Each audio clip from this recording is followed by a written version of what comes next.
Hello everyone, welcome back to learn with learning hub. This is Afsana और आज हम करने जा रहे हैं class 6 maths chapter 9 data handling part 3। Actually, this is the continuation of part 3. In our previous video, we have discussed all about bar graph. What is bar graph, how to draw a bar graph, and interpreting the data. If you have not watched that video, please do check out that. The link is given in the description. So without any further delay, let's get started. So today we are going to do exercise 9.3 of NCERT Maths Class 6. Okay. So here we have a kind of question that is मतलब एक तरीका है जिससे हम ये solve करेंगे कि हमारा जो 9.3 एक्सरसाइज है इसमें ऑलरेडी बार ग्राफ बनाया हुआ है. Okay, we just have to interpret that data and write the answers of the given questions. Okay, so let's start. First question क्या है? Question number 1.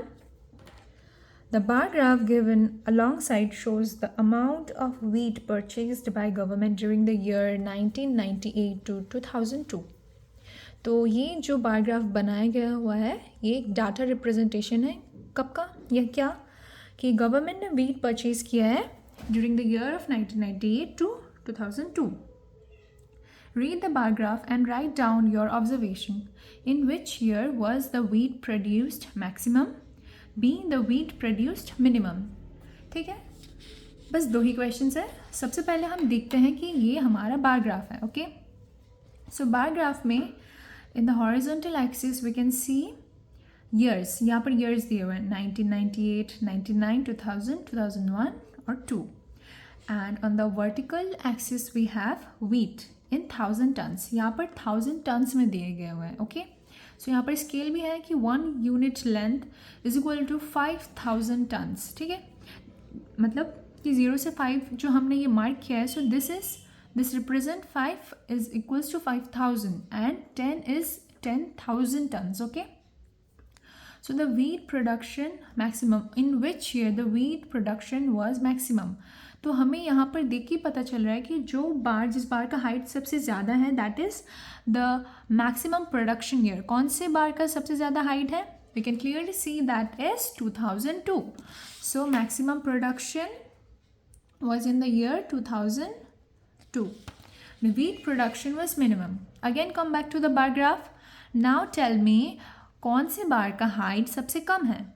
So we can clearly see among this 1998 का जो बार है वो सबसे कम है, सिर्फ 15,000 टन्स. ठीक है, so 1998. So we can also write कि कितना है. सो 2002 में कितने हुए? 30,000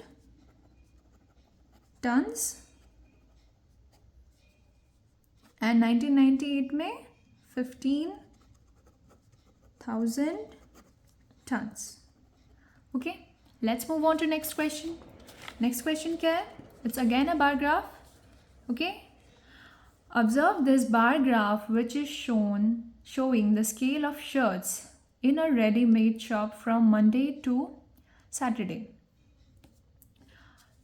So this is the bar graph and don't worry कि ये bar graph ऐसा क्यों है, बाकी bar graph तो सीधा सीधा था and why this is tilted और why this is in this way horizontal way में क्यों है.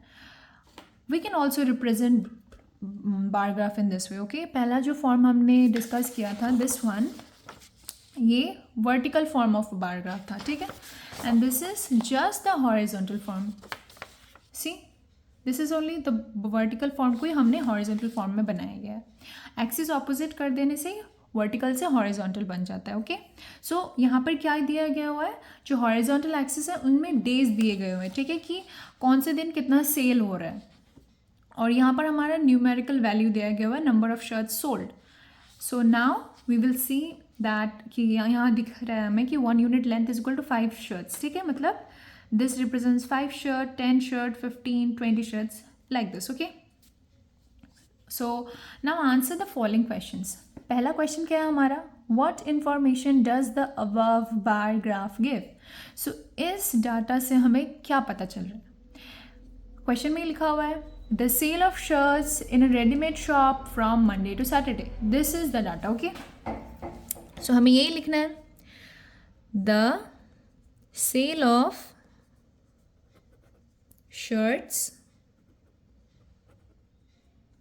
in a ready-made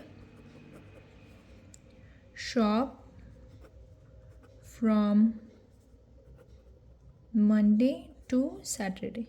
Okay. Next question क्या है? What is the scale chosen on the horizontal line representing the number of shirts? तो scale क्या लिया गया हुआ है? One unit length. 1 unit length equals to 5 shirts. ठीक है. On which day were the maximum number of shirts sold? How many shirts were sold on that day? So हमें देखना पड़ेगा कि कौन से दिन सबसे ज़्यादा सेल हुआ है. ओके, बार देख के पता चल रहा है कि सैटरडे सबसे ज़्यादा सेल हुआ है. And we also have to say कि कितने शर्ट्स सोल्ड आउट हो गए. Okay, we can see the number 60. So Saturday हुआ है, सैटरडे हुआ है and how many 60 shirts. Okay, on which day were the minimum number of shirts sold? कौन से दिन सबसे कम shirts सेल आउट हुए हैं. Okay, we can clearly see from the bar कि Tuesday सबसे कम सेल हुआ है. Okay, we'll write Tuesday. Then how many shirts were sold on Thursday? हमें specifically Thursday का पता करना है कि Thursday कितने सेल हुए हैं. Okay, 35. So 35 shirts. Let's move on to next question. Question number 3. Observe this bar graph which shows the marks obtained by Aziz in half-yearly examination in different subjects. Answer the given question.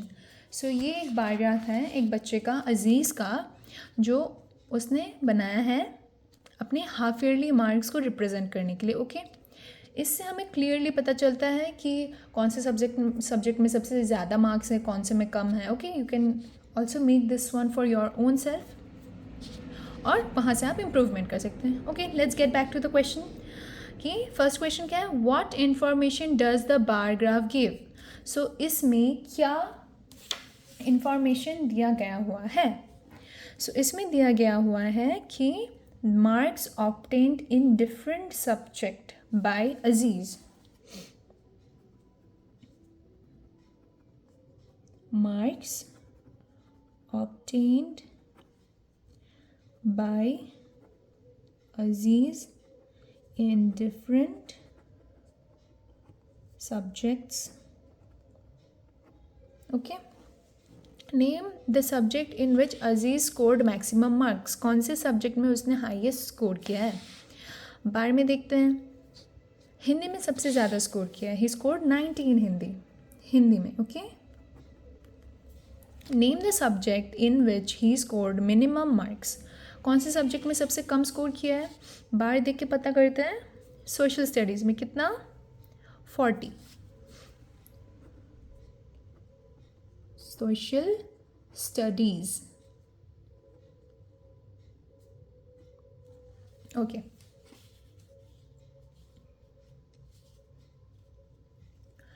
So we have completed exercise 9.3. At the end of the video, I will give one question for your homework. You will do that as a practice work. Okay. See you in the next video with how to draw bar graph. Exercise 9.4. Keep practicing. See you in the next video. Till then, bye-bye.